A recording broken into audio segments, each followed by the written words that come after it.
Hello everyone, Danny here. As you can see from the title, this is not one of my usual Saturday stitching videos. You can also see by the title that I listed this as a yarn haul. Now, if you've watched my videos for a while, you know that I don't normally do yarn hauls or acquisitions, but I've learned at the age of 50 to never say never. And also, this is not your traditional yarn haul. This is what I would call an inherited yarn haul.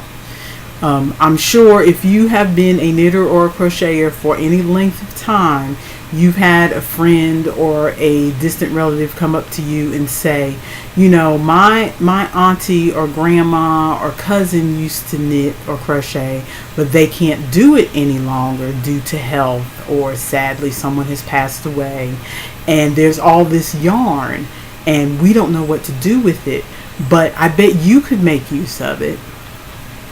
And so you end up with yarn, and sometimes it's good, sometimes it's not so good, but you usually find a way to make use of it.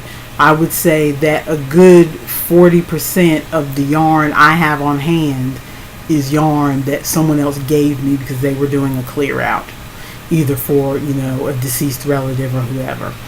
And so here is another case of inherited yarn, although thankfully not for a deceased relative. My mother contacted me a few weeks ago and said, can I send you some yarn? And I'm like, well, don't you have anybody closer you can give it to? Because shipping is kind of expensive because we don't live in the same state. But she was like, no, I really want you to have it. So I'm like, okay. But I had no idea what I was going to end up with because I've never seen any of her work. Now I'm sure I can hear some of you shouting at your computer, how do you not know what kind of crochet your mother does? Well, we're all adults here, and we know that some families are close and some families are not. My mother and I have mostly a cordial relationship. Enough said about that. So even though she's the one who taught me how to crochet a chain in elementary school, she never taught me anything past that, so everything else I learned myself. And even though I gave her a copy of this book about 13 years ago, I never knew whether she bothered to make anything out of it or kept up with crocheting at all. So I had no idea. Here we are, 2017. She's doing a bit of a clear out because she leads more of a nomadic lifestyle now at age 70, and so she's closing up her apartment and clearing some things out. So I am the beneficiary of her yarn. Now, I did this video. My sister suggested that I do the unboxing on camera or whatever, and I did that, and I even bored myself. So I decided to re-record the video, and I probably bored myself because I am so tired from traveling, but that's another story. So I redid the video. I'm redoing the video to just give you the highlights. As you can expect from an old school crocheter, the majority, everything here is acrylic. There is no wool. There's nothing fancy, which is fine because I don't use anything fancy. The majority of it is not labeled, but I'm pretty sure it's Red Heart or some variation of it, judging from the stuff that is labeled and judging from the feel, because I use so much Red Heart, I kind of know what it feels like. But so we have all the elements that you could expect from an inherited yarn haul. You have some things that need to be frogged to harvest for the yarn. And she told me straight up, she discovered the reason she was going to give me, my mother was going to give me the yarn was because she saw some of my work on Instagram and realized that I was still crocheting, and so she figured I'd put it to good use. So just a few things to be frogged. She said herself that all she ever did was double crochet back and forth and let the colors of the yarn do the work. So she was amazed by my Wonder Woman blanket. But you have the items that need to be frogged. I have 3 variations of what I'm pretty sure is Red Heart camo. My YouTube pal Randy could probably verify this for me, but I have 3 partial skeins of what I think is the blue camo, and this is where she started crocheting it up, and a starter on some of, I thought I unwound this already. Let's see.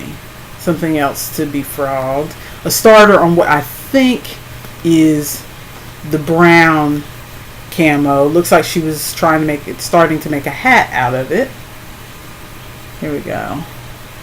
Which the hat is almost finished, and anybody who's a better crocheter than me probably would just finish it off and be done. But considering, you know me, I stick to a pattern. I cannot jump in the middle of my own projects that have been sitting for 5 years and try to figure out what I was doing. So I'm not going to try to jump into somebody else's project. But I think this is the dark brown camo is what it looks like to me. But I've never used any camo other than the traditional camo colorway, so I'm not sure. And this to me looks like the pink camo, and I've got partial skein of that. So since I've wanted to do something with the other camo yarns anyway, that's fun. And then we have this tangled mess, which, you know, no shade on my mom. You've seen my what was I thinking bag, so you know I got some tangled messes of my own. This tangled mess, which I'm pretty sure, even though the camera is not showing it because the light's in here, to dispel the shadows, the lights are also washing out the colors. But I think this green is pretty much the Pantone color of the year, which is called Greenery, and I still haven't made anything with that color, even though I do have a bulky yarn in that color in my stash. So before the end of 2017, since green is my favorite color, I'd like to make something out of it. And that tangled mess looks like almost a full skein, so I could at least get a hat.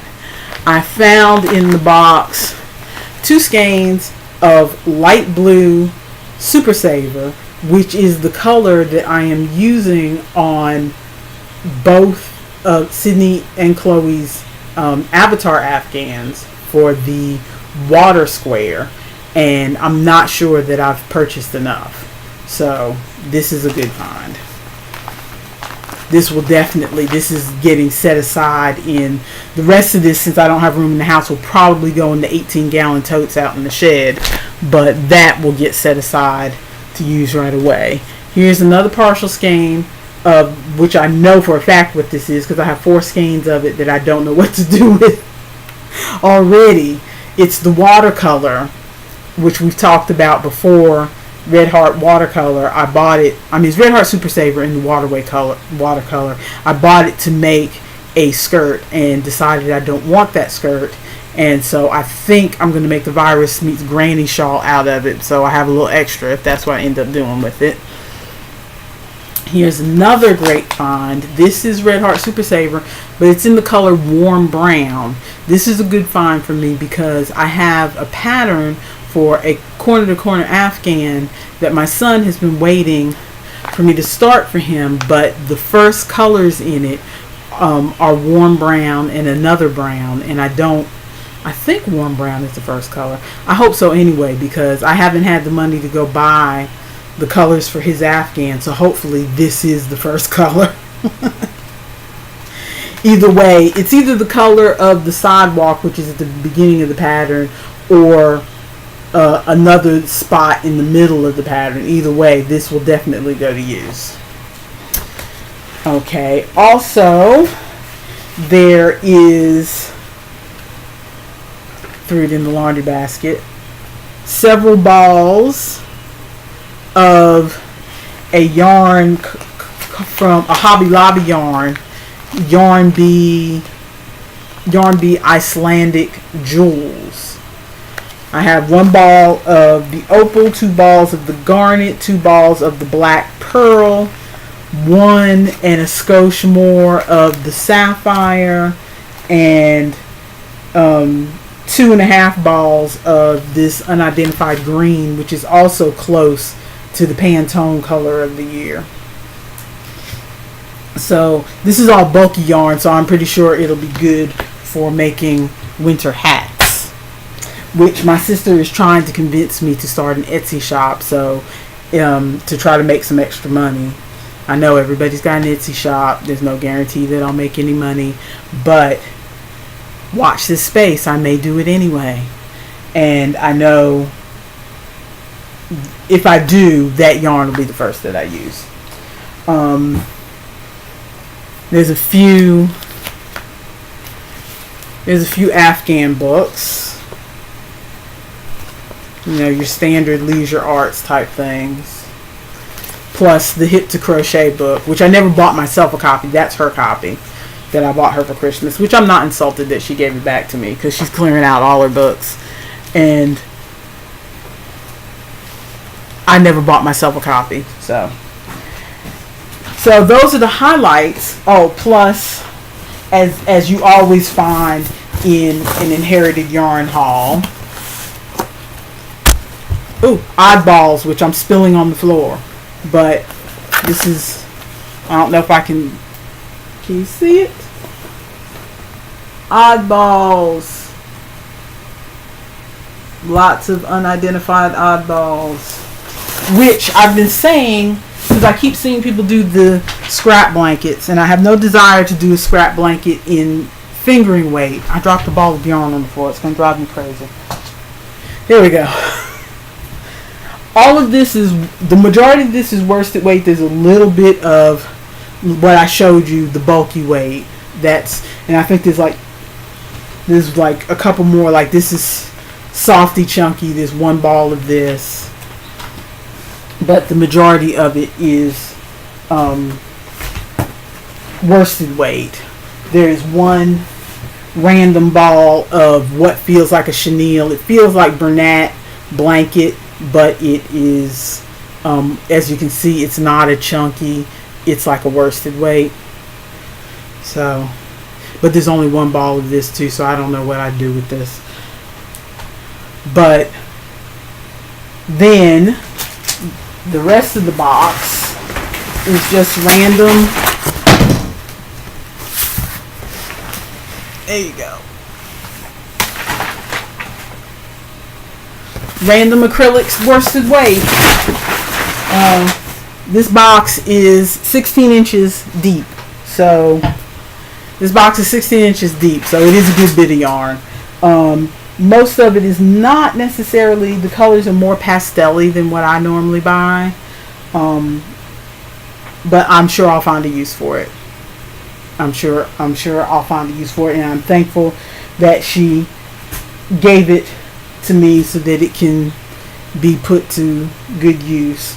What I was saying about the oddballs, I want to do a scrap blanket, but I've never wanted to make one of those fingering weight ones, but I would like to do a worsted weight version, and all these oddballs seem to be worsted weight. And most of my yarn is in big quantities, like for instance this is not a full skein. Most of my oddballs in the stash that I already had before I got this were like this is too much to consider an oddball, but not enough to complete a full project on its own. And so I'd have to buy coordinating yarn because it's variegated, so you can't just match it up with anything. It's not like it's black.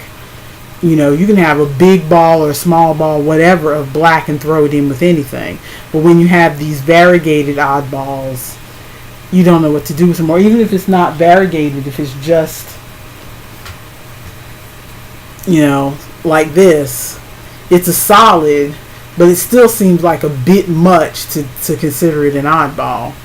But that's what I'm going to do with these, so that I at least have something to keep me going until I can buy yarn fit to purpose for the the patterns that I have in mind. I can at least, because one of my dreams that I've always had is having in my house, having blankets, every bed having a blanket that I made.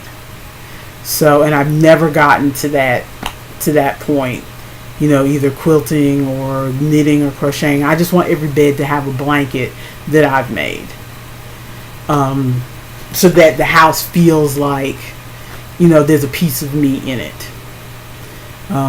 Because my husband is better than decorating than I am, so and since we have different tastes, that was one of those areas where I kind of let him take over and let him decorate how he wanted things to be decorated, because I know me, in the end, 99% of the time I don't even notice the surroundings. So I let him pick what he liked best if there was an argument. So, because it's not something, that's not the hill I want to die on, as they say. But I would like to at least add a few pieces here and there that show that I live here. So I can make the scrap blankets be those pieces of me while I'm waiting to have money to buy yarn for my masterpieces. But anyway, that's the yarn haul. That's what I got. So stay tuned to this space to see what I make with it. Bye.